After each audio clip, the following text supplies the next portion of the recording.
Good morning, ladies and gentlemen. This is going to be a very, very weird live stream. I'm going to apologize to you about that right out of the gate. So let's see what we got here. No, we're not. Wow, okay. Once again, the military is late. To tell you the truth, Alright, anyways, we're going to just skip over that comment. As you can see, we are not in the weather center. We are actually doing this on my laptop, so you guys are going to have to really bear with me here. I'm not in the weather center, so there's probably going to be a little bit of a lag. There's going to be a little bit of difficulty keeping up with the live stream. I also have to make sure that the stream is running, and I also have to find a way to pull the chat up, so this way I can see you guys. Alright, here we go. Let's make sure that this is not in the way. Make sure that we can still see the maps. Let me go back to my OBS and see. That's not going to help me at all because I can't see what OBS is showing. Alright, so we're just going to wing it. So, good morning, ladies and gentlemen. We are back, more or less. We are out of the weather center. We're out in North Carolina currently, but we're still going to go ahead and talk tropics because today is officially the start of the hurricane season. There's no other way around it. We have officially, at least you should have turned your calendars to the 1st of June or to the month of June, and this is it. It's all uphill and then eventually downhill from here.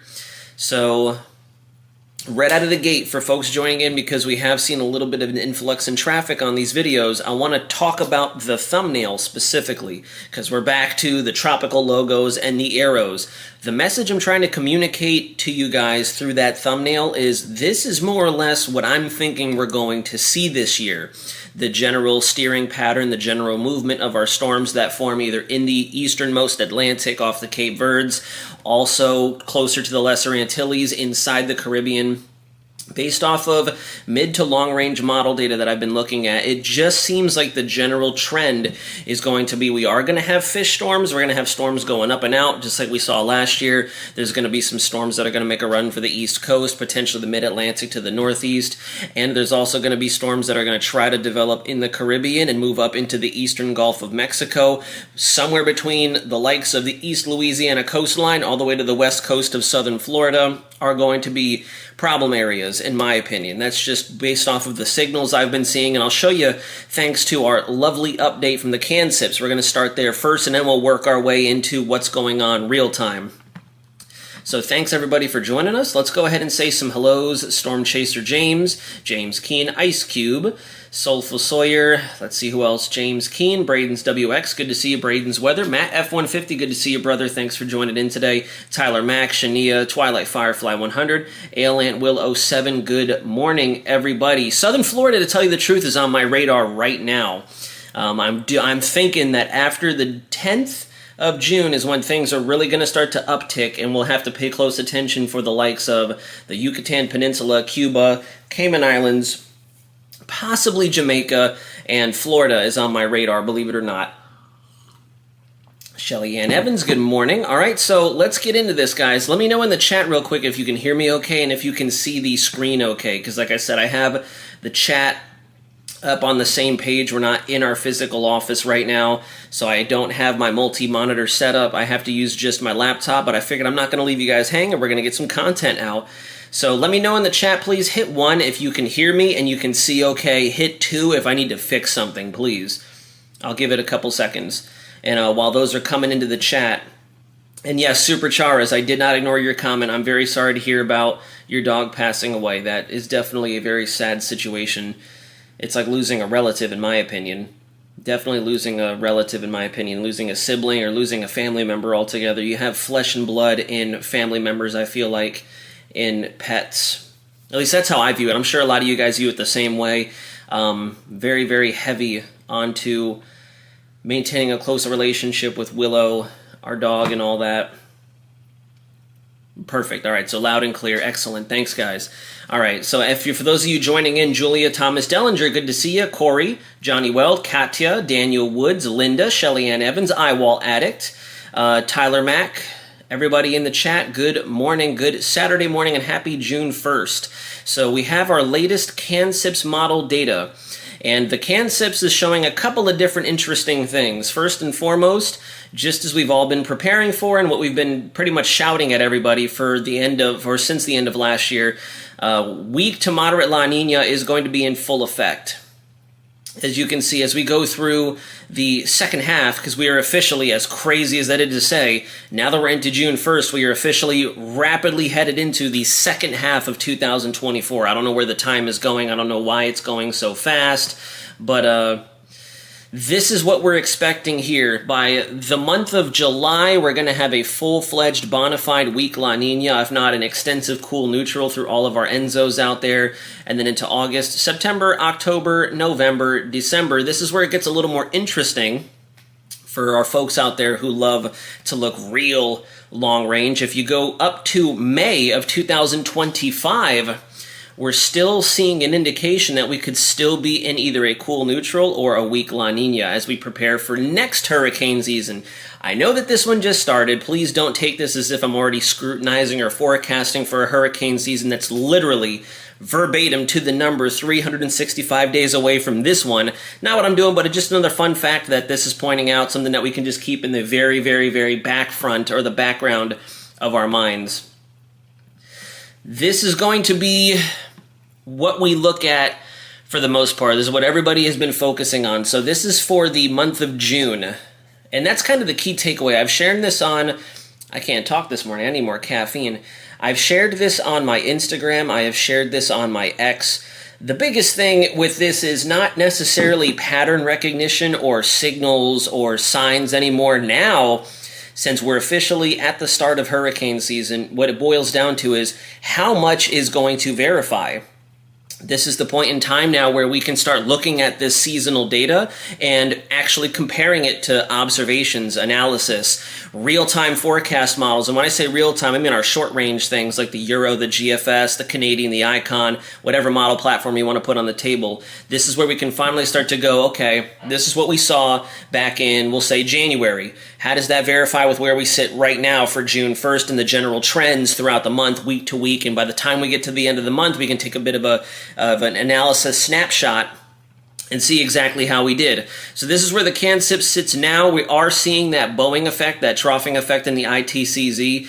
It's already been kind of readily apparent. I believe I have my Epic Pen up. Maybe I don't. Let me try to pull it up real quick. So that is already on point for the most part. We have seen a consistent influx of tropical style, is what I'll call it, moisture in the Caribbean. We haven't had any organized systems yet. We haven't had any real big hints that anything was going to organize. I know there were a lot of folks freaking out about that thing that came out of the Caribbean and had that 10% shot. I personally do not count that. I know others will. Area of interest, area of invest. No, I don't count it. I think they designated it because there was a low-end shot and they figured, let's slap something on the charts and get it out there. But I personally was super against them highlighting it to begin with. I don't know why they did.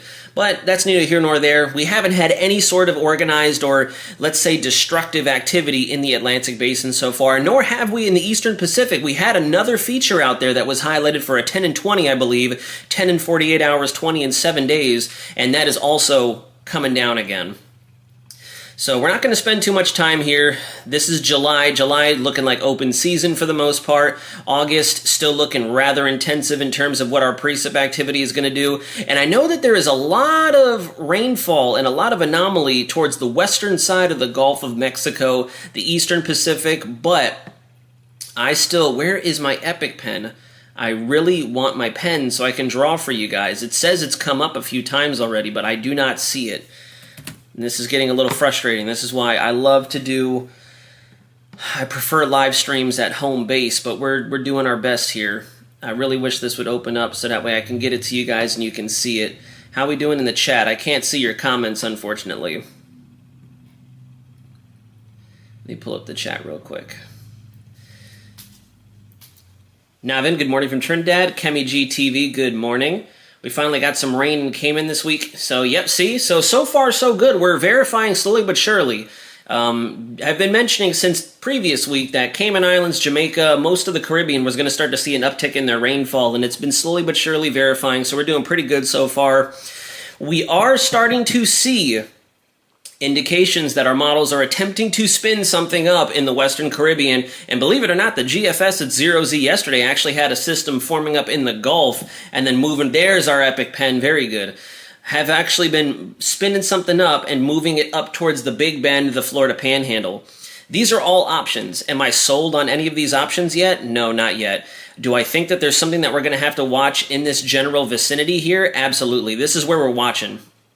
Now that I finally have my pen tool up, can draw for you guys, do some illustrations. We'll circle back to what the key takeaway was here in a moment, but before we roll into more real-time data, I'm watching for this general area here, right there, because our models are really doing good in terms of depicting a rather textbook Central American gyre. And for those of you who have heard gyre, tire, whatever, on other YouTube sources, other videos, other social media posts, all a gyre is a change in your overall wind pattern, and as the name implies, geographically, Central America. When you hear Central American gyre, I really hope you guys can see this right now. Let me know if I'm drawing and you can't really visualize it, but what happens is you essentially get an anticyclone spinning clockwise over top of Central America. Sometimes it can wander a little bit further to the east, sometimes it'll wander a little bit further to the west. It isn't always directly right on top, but Central America, it's in the direct vicinity, so that's why it's acquired that title or that moniker. And as you have that anticyclone forming in the upper levels induced by our MJO or convective pulses, Kelvin waves, in the upper levels of the atmosphere, as that air begins to diverge and move out, kind of like that outflow, you get low pressure down at the surface. You just get a huge area of cyclonic spinning. That's what produced Idalia last year. Idalia came from a gyre that formed up in late August. Typically, the gyre tends to favor points around this time, early hurricane season and the back end of hurricane season.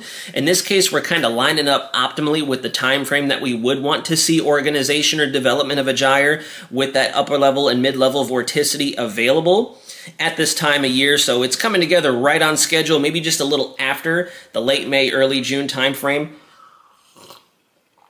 But that's essentially what it looks like, and we'll get into that more here in a second. So back to what I mentioned with this. This is for August. Let me hit ignore here so I can get that out of the way. Valid for August 2024. Now, the biggest things I've been seeing, and again, I don't only just look at this climate data, I'm also slowly but surely scrutinizing what has happened month to month, because we've been looking at this since December, January, February, especially for all my longtime followers. And my instincts, just looking at the way the pattern has been setting up, we've had very, very anomalous, and we still do. I have friends up there in Illinois, and they've been telling me, same thing with here in the Carolinas, the weather here is phenomenal in comparison to Florida.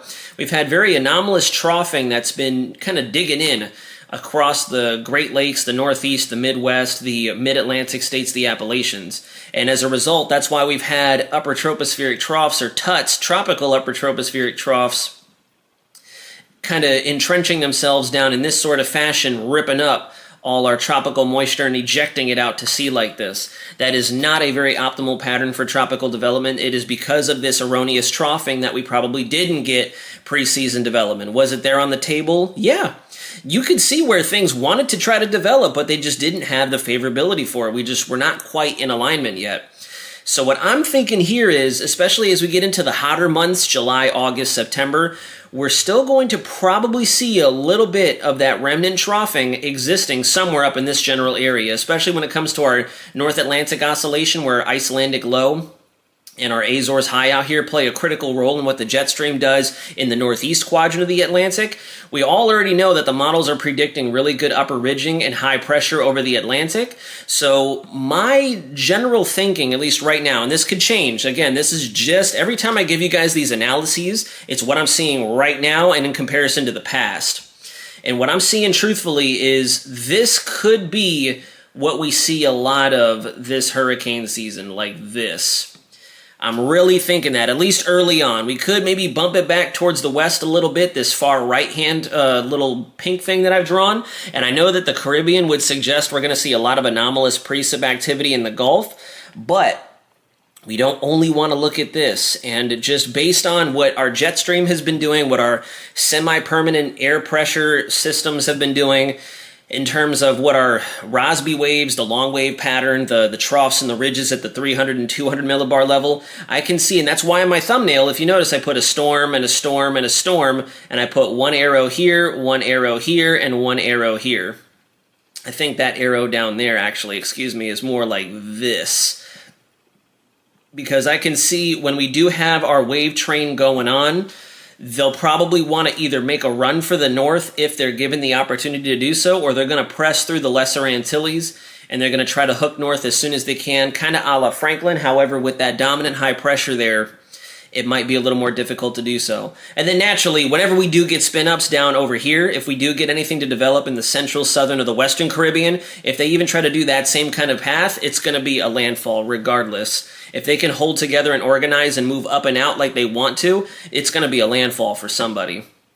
And that's something we didn't see last year. We only had development back out over the MDR, and they moved in this sort of fashion, which is why no one ever saw any action. When we start seeing systems or even just weak, sloppy organization down there in the Caribbean and they move up like this, notice you're still going to get hit. Even if they're trying to get pulled to the north, the northeast, somebody is going to get hit in those source regions that we didn't really have much activity into last year. All right, here we go. So this is also what I'm seeing and why I'm thinking that we could see more of a southeast / East Coast kind of season this year, pending whatever happens down in the Caribbean. Because if you notice, our high pressure is still nestled in across the Atlantic, but there is just a bit of an eastward bias. And this is our 3-month prevailing pressure pattern here, or pressure anomalies. This is for June, July, and August. And notice that we have lots of lower pressure right up in that general area, of lots of low pressure down here. And that could also just be because of the heat of the sea surface temps, the heat of the subtropical ridging that has provided a lot of extreme drought conditions for Mexico, southern Texas, the desert Southwest. Even our own fire risk is starting to go up in Florida. It's been ruthless down in the extreme lowest southernmost of the United States. So if you kind of take this into equation and you overlay what the upper level pattern would typically look like in this sort of a surface pressure overlay, however you want to describe it. I know if I'm losing a couple of you guys, say so please. But if you were to overlay where you would think the jet stream was at the highest point in the atmosphere with this surface chart, you would think that, okay, we have troughing here, which would tell me as an analyst, having done synoptic meteorology for a little bit of time,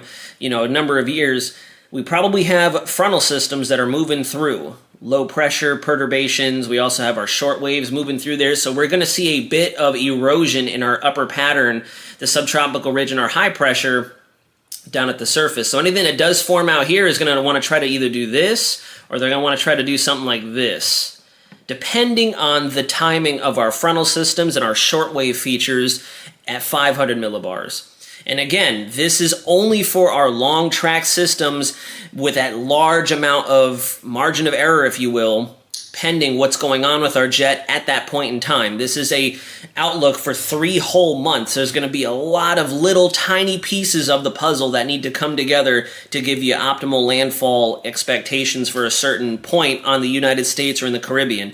There's not saying that if we see later or latent development down in through here that they're not going to move west as weaker systems first and then blow up in the Caribbean and try to move up like this. That's another thing too. Let me pull up the chat while I kind of explain my reasoning here. That's another thing that I'm kind of thinking about. I've had people comment on my videos. I've had other folks, not other folks, but I've seen other YouTube weather sources mentioning rapid intensification being detrimental to landfalls. And what I mean by that is it saves us and it sends the storms out to sea. But if we do, for example, see an increase in, let's say, Saharan dust, or we have waves that come off a little less amplified and continue to move off towards the west and only get their act together as they approach the Lesser Antilles and move into the Caribbean, you need a stronger system for it to get absorbed by the mid to upper level pattern and pulled out. Stronger systems tend to respond a lot more sensitively to the way our jet, our short waves, our fronts, our high pressures and low pressures behave or how they interact. Weaker systems, not as much. And if you guys want to think about it and you don't believe me, when you think about it, you see the waves, and most of the time the waves either do this and die or they just keep going. The yellow blip in the Pacific just now was a wonderful example of this. That was a wave that originated about over the equatorial Atlantic, moved through the Lesser Antilles, gave you guys down there in Trinidad, Tobago, Barbados some extra rainfall, the Southern Windward Islands, ABC Islands, and tracked into the Southern Caribbean and stopped. Notice because it was a weaker system, that Tut in the upper levels didn't just suddenly scoot it out like Franklin last year, for example. Franklin came into the Caribbean. Everyone thought it was going to be oh, here we go. He's in the Caribbean. He's coming at us, Gulf Coast. But as soon as it started to organize, not only did it blast into that El Nino wind shear, but there was another area of upper troughing that gave it that escape route to take that hard 90-degree right turn and head straight up over Dominican Republic towards Bermuda, and then it really blossomed into a major system. The one wave down there now that is now in the Eastern Pacific was a perfect example of it was so weak, so disorganized, so low amplitude that despite the steering currents in the mid to upper levels, it really didn't do anything besides stall out before finally kicking on over and migrating into the Eastern Pacific. I don't know why there were so many other folks out there hyping it up, saying that it was going to go north, tropical development. No, come on, just tell it like it is. Just be real. Be honest. We're not there yet. When we want to get hyped up, when we want to get excited about storms or cause a panic, it'll happen. It's going to happen. We always get, even if this is not a busy season for all intents and purposes, despite the excitement around it, with every hurricane season, we're going to have at least one really big storm. Last year was Lee. I feel like we were talking about Lee for almost the entirety of the hurricane season. That's how long it was chilling out there. We're going to have one storm at least that we can just, whoa, get our views up, get our subscribers, get everybody riled up. We're not there yet. You don't have to explode with excitement just yet. And with that being said, let's go ahead and start getting into some real-time stuff. So I've been looking at the ensembles, not too much the deterministic models, because this far out in time, we're still only at June 1st. So I'm looking at more so ensembles and probabilities. You don't really want to do deterministic or operational models that far out because you're going to get things like Tropical Storm Vince on the GFS again and again and again at hour 384. But slowly but surely, our models are coming to a bit more of a consensus that there could be some signals not only in the MDR for something weak trying to get its act together, but something down around that gyre. And if you take the 0Z ensembles through time here, oh gosh, we're going to lag. I got to step it through slowly so my laptop doesn't fall apart. If you step us through time, notice that the GFS no longer gives that current system out there a vote of confidence that once again, everybody is talking development. Like, we've been through this year after this. So many people have been doing this longer than me. You'd think they'd know a little bit better, but I digress. As we approach the 10th of June and our upper level anomalies become a lot more favorable, notice that we start to develop overall lowering pressures over Cuba, Cayman Islands, the Yucatan Peninsula, Central America, Belize, El Salvador, Guatemala, Nicaragua, etc. And then slowly but surely, as that gyre really kicks off, see how our lower pressures are really starting to amp up? And then here we go. We start to see a little bit of increased activity before eventually something tries to sneak its way on out of there. You take a look at the 6Z GFS, we're also seeing the same thing. You can see a couple of ensemble members down there. I got to slow it down or my computer's going to struggle. You can see some ensemble members slowly pulling something out very similar to what Idalia did last year. You come on over to our Canadian ensembles and they're doing more or less the same thing. This is our 0Z run. You get it down just a little bit further so you guys can see. There we go. Before I go any further in the chat, can you guys, are you guys able to see okay? I'm not going to pull up my OBS because that's just going to break everything. You're going to see a mirror image of OBS. You're going to see 20 different images because it's going to act like a mirror. But someone please let me know in the chat. Can you guys see the maps okay and what I'm explaining? Yeah, the waters out there are extensively really hot. They're very hot. And that's the only thing that I will admit that I get a little, for lack of a better term, just kind of hyped about. And when I say hype, I don't mean pumped like, ooh, this is good, but I just like, wow, that's very interesting to see. Like I said, for lack of better terminology, or I guess it just kind of keys me in. It's an area that I really open my eyes wide to looking at. But could somebody in the chat really quick, please let me know if you guys are seeing the maps okay? Before I continue. This is rough. I don't even know how many people we have in here right now because I just can't see any of the stats. I'm probably lagging because I'm trying to blast through. Okay, good. Thank you, Hurricane Felix, and thank you, Tommy Andropolos. I'll try to slow it down so my computer doesn't freak out. Even this page is still thinking. But the Canadian ensembles, I'll take it through slowly so we don't create a little bit more lag. See, right around that same general time frame, we're starting to see indications that low pressure could try to blossom out of there. And then finally, here comes June 10th. There's June 10th. And then notice our low pressure anomalies start to go up right over the Bahamas. And then as that gyre really settles in, look at all this yellow shading down there. I really don't even know about this. Early June 10th, as that MJO comes into a positive phase and we wash out a little bit of the Saharan dust that could still be down there and we get our upper level forcing to really get going, I don't think we're going to see anything immediately activate. I think we'll still have to wander into that favorable period and give it a few days. So I've actually adjusted my timing to about maybe the 14th or the 15th of June. We're still looking between the 10th and the 20th, the 21st, but I'm thinking right in the middle point of that is where we're really going to optimize. And if there's any energy out there that might want to try to organize is when it's going to do so. Right here, as a matter of fact, there's the 15th of June. You start to see some really crazy activity popping off on our ensembles. Lots of different individual members. And believe it or not, the Euro is on board with this as well. Let's go ahead and switch on over to that. So here's our velocity anomalies. You can see in the next day or two, things are going to start getting a little bit more favorable. We have all this rising action from between June 3rd all the way to the 17th. If you look, and it goes even beyond that. If we come over to the Euro ensembles for the 200 millibar level, our vorticity anomaly, you can see the same thing. We have large pockets of really good favorability, still at about the same time frame from right about the 6th of June here in a couple days, all the way to towards the back end of June before our MDR could possibly get a little bit more favorable, and then we mix out. So that's what we're mainly watching. Let me come back here and I'll show you our probabilities in our ensembles for the Euro. If it loads, if it loads, if it loads. Okay. I really hope we're not lagging too bad. I really hope we're not. And I do apologize if we are lagging really bad. You guys might have to go back. For anybody who may just be joining us, I apologize if there is significant lag on the other end because we're using my laptop and my laptop struggles. It's a little baby thing. So probabilities, they really start to go up. Here's June 8th, June 9th, 10th, 11th, 12th, and then the 13th. Notice we're starting to get really good ensemble probabilities down in through here. And if you come, oh, this is 12Z yesterday. Oh, no, this is 0Z.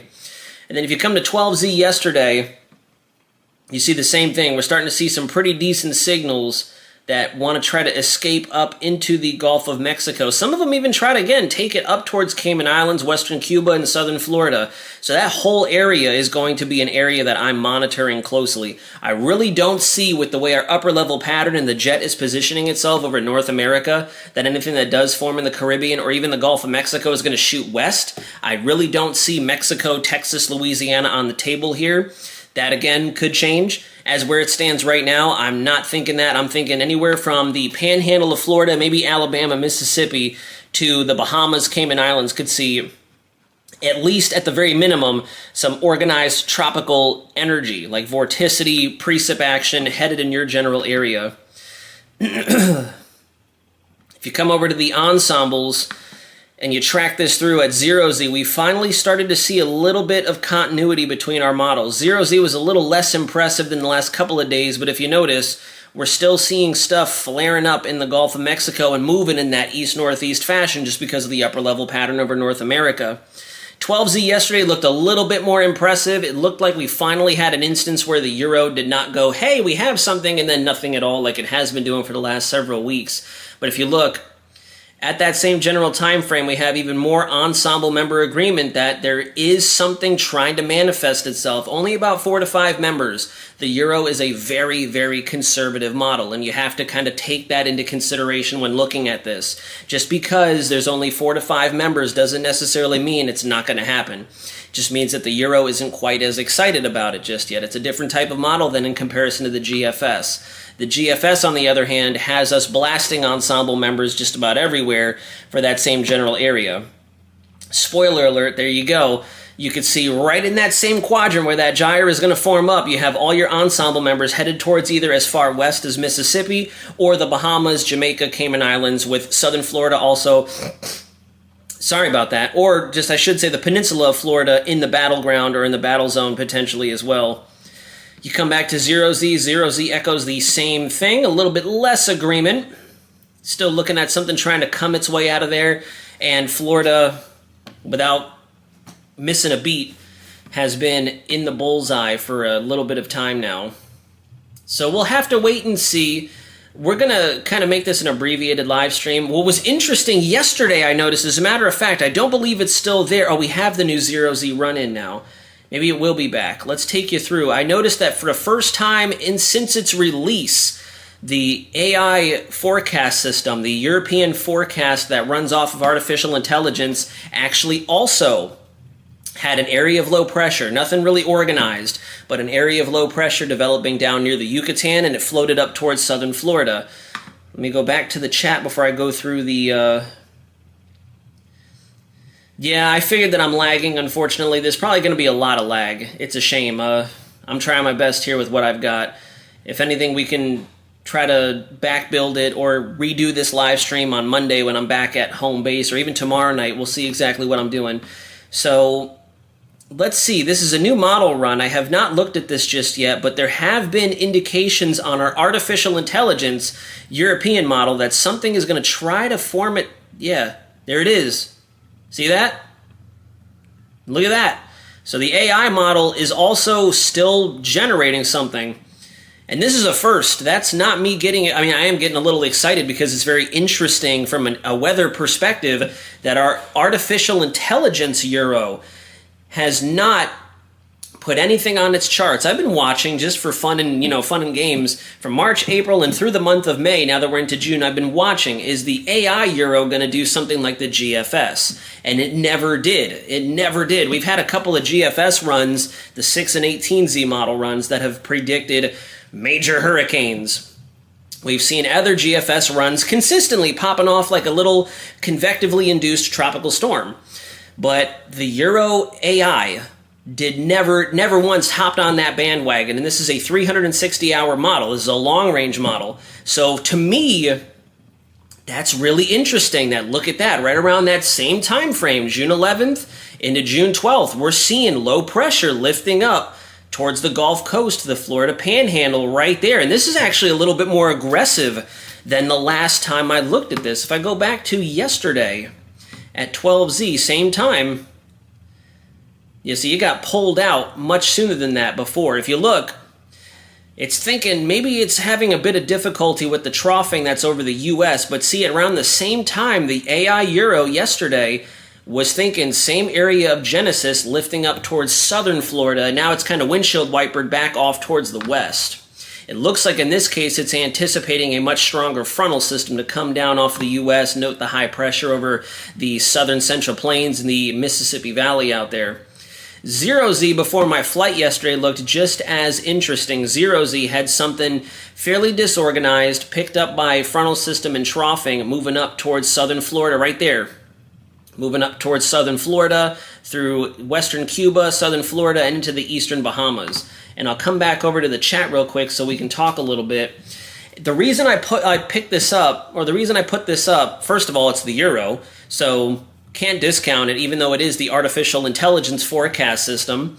It's still a Euro model, which is really interesting to note that it has done very well in terms of not doing GFS-isms. It hasn't popped out any Vinces or any kind of weird Albertos, so it's been behaving itself. So for me, based on its consistency, noting that now as we go into that June 10th through the 20th time frame, we're seeing runs clearly that are instigating rather decent cyclogenesis. This tells me this is an area to watch, because had the Euro model, the AI model, I should say, jumped on the bandwagon with the long-range GFS and started forming storms left and right, it didn't even form anything in the eastern Pacific. That's another little key takeaway here.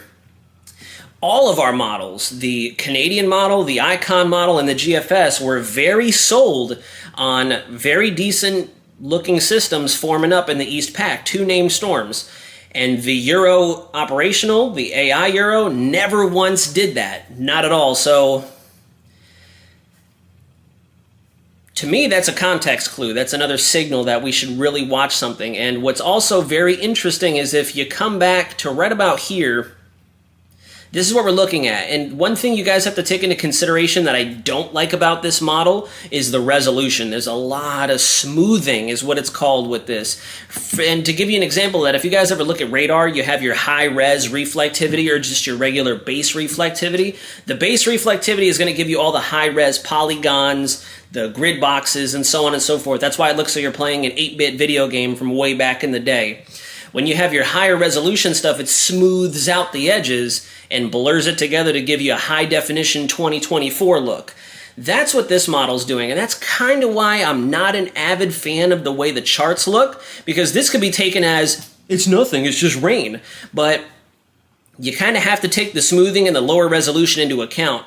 Here's your isobars, the black lines here, and notice there's lower pressure right there, and you kind of have to use your little bit of what's the Sherlock Holmes investigation. You notice that we're starting to see bubbling up a precip coming into that spherical line, that spherical nature, and it travels off towards the northeast. And what I find very interesting about this is if you come to 0Z today, we're seeing a bit more consolidation and a bit of strengthening. That's the first time I've seen our AI models stamp a low and actually bring us into the heavy rain for West Florida. Look at that. Heavy precip amounts moving through Florida, and I can see exactly why it's developing it a little bit further, because notice in that last model run we had lower pressure up over the central and southern plains and a frontal system coming through. Now we're not seeing that front, so this could possibly change the rhythm on our other models as well if they start to pick up on this. If you come over to the 0Z GFS, our only other model that we can kind of go that far out in time with, we are seeing indications that low pressure is going to try to spill over Florida, but the GFS, pardon me, is still thinking high pressure is going to come down and we might see something get aggravated right along that frontal line. And then we start seeing lots of activity in the Eastern Pacific, something down there in the Southern Caribbean. 0Z, which I trust a little bit, just a little bit more than 6 and 18 being our continuity runs, the 0Z model had an actual low pressure forming up in the Gulf of Mexico. And the only reason I bring this up, being the far end of the GFS, is if you go and compare the two models, I don't know why I'm doing the head movement here, but if you compare the two models, the AI Euro and the GFS, they're neck and neck. Same time, same place, right off the coast of Florida there, moving towards the Big Bend, the Panhandle, maybe trying to bump further to the west, and there isn't much of a high pressure or frontal system to the north of this. So same model runs are thinking very, very similar things. So extremely interesting to see. That's going to be my area of interest. Our probabilities are there, our ensembles are there. I think it's going to take another few days for our operational models to catch up. This was about the time frame, and I don't want to gloat, I really don't, but this was about the time frame. If you guys watched my Wednesday update, I told you guys by Saturday and the first couple of days of June, we're probably going to start to see our models trying to spin something up. And there she blows, or there he blows, because Alberto is our first named storm. So still up in the air. We're seeing things come together. So far, our timeline hasn't busted. We were thinking right about now is when our operational models were starting to whisper to us that there could be development or organization. We're seeing that. Now I think the next step as we roll through this next upcoming week is we're going to start to narrow this down. And what I mean by that is we're either going to see a continuation of ensemble and operational model support increase, or pattern's going to change over North America, over the Atlantic, even over the Pacific, and migrate off towards the east. Something's going to change, and we're going to squash our chances of development. I have been not experiencing, but I have been speculating that as well. There are whispers and indications that our long-range pattern as it floats through the northern hemisphere in terms of long-wave troughs, long-wave ridges, frontal systems, short waves, all the stuff going on in the upper levels, there are indications that there could be a squandering of this window. We may not get anything. Again, playing that devil's advocate, not everything is perfect, but we are starting to see things get towards an optimal spectrum as opposed to being not so optimal. GFS is the Global Forecast System. You'll hear other meteorologists address it as the American model. It was made here in North America. So that's all I got, guys. I'm going to go ahead and cut the live stream because it's been a little difficult because we're on the laptop, and I know you guys have been mentioning lag. We're not going to sit here and talk too much longer, but those are our areas. We're here in the hurricane season. CanSIPs, we're continuing to see the same thing. Now it's more or less we're going to switch modes, and instead of forecasting, we're going to be verifying and initializing the models, watching it in real time. And we still have a couple more models to go. We have the June iteration of the Euro, I believe here on the 4th. We'll do a live stream for that. And then we have our North American Multi-Model Ensemble, or the NMME model, that comes out on the 7th. And we'll do another live stream for that as well. This is the point in time where all bets are off. And it's, as I was already mentioning to some folks privately on Instagram and X, it's game time. This is it. Now we really need to start watching and watching and watching and waiting, and just waiting to see what happens, waiting to see if things come together and what's going to happen first. And in terms of that, my target is June 10th through June 20th. Right in between this time frame is when I think we have the best ingredients at all levels of the atmosphere to give us our first named storm. How strong it is remains to be seen. I don't anticipate a major hurricane. Probably won't even be a hurricane. It could be a very high-end tropical storm, especially given where it's forming and what other dynamics are playing its role. But we'll see. We're seeing the context clues come together. Probabilities are there. Ensembles are there. The Euro operational, or the AI, is there. The GFS, we can't see far enough with our Canadian or our Icon just yet, so we'll see. But yeah, there you go. That's our target. Same area as Idalia last year. Pattern recognition is our best friend. And before we end the live stream, I'll show you guys the Canadian model is doing the most, I think doing the best at highlighting our gyre. Look at all that thunderstorm activity over Central America. And if you switch over to your vorticity, boom, there it is. That's all gyre. Excellent, excellent example of our gyre. Winds here, winds here, winds here. Excellent example, and it is your giant low pressure. So gyre is in effect, gyre is out there. Now it's just a matter of if anything is going to manifest itself off the gyre. And I'm also noticing, another little note, I'm very curious to see what the next couple of Canadian model runs look like. And this is just a fun fact. I'm paying attention to it, but not extremely paying attention to it. Why are we in the Western Pacific? Cooperate, please. I'm going North Atlantic. Another little area of interest is right here. It's tiny, but it's there. One of the waves, according to the Canadian model, just might remain organized enough to drift in to the Caribbean. So we shall see. I'm noticing that on our mean sea level pressure and precip, we see a spin down there. There is a bit of a spin in the model. So I'm going to never mind. I'm just going to close it. I don't want to cause lag. I don't want to boot you guys from the chat. So we'll wait and see. But anyways, Canadian model, and I know that GFS as well is thinking that we might see one of the waves out there hold on to its characteristics just a little bit. And then once it gets into the Caribbean, that's when we could see that run into our rising motion, our anticyclone, and maybe try to do something. Couple of indications, very small, very minute, nothing to panic about or freak out about. Whoa, back-to-back named storms. It's not unusual. It happened last year, but we'll see. Once the shear goes away, everything is going to be downhill. Naz, will Georgia be okay this season? I would say Georgia is going to be okay in terms of sustaining a direct hit, but with the way things are going and with the trends we're already seeing, not only just in our real-time data over the next couple of weeks, but just in general, you'll have to watch for the tornado and the heavy flood risks, because anything that tries to wander in from the Caribbean or the Gulf is more than likely going to influence your weather as it continues to move up like this. So we'll play it by ear and take it on a day-by-day, case-by-case, storm-by-storm basis. But that's it, guys. It is 10 o'clock over here. I'm going to go ahead and start cutting the live stream. Thank you all very much for joining in. Thank you very much. I believe it was for Eyewall Addict.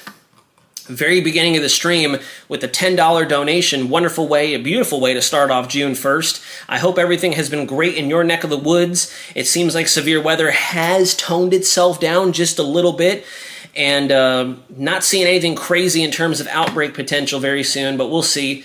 Does seem like with this troughing that's going to be coming in could possibly kick off some pretty intense weather for the Great Lakes, the Midwest, again, as that upper level pattern shifts. And I think that's going to be pivotal for what happens down in the middle of June down in our tropical AOR.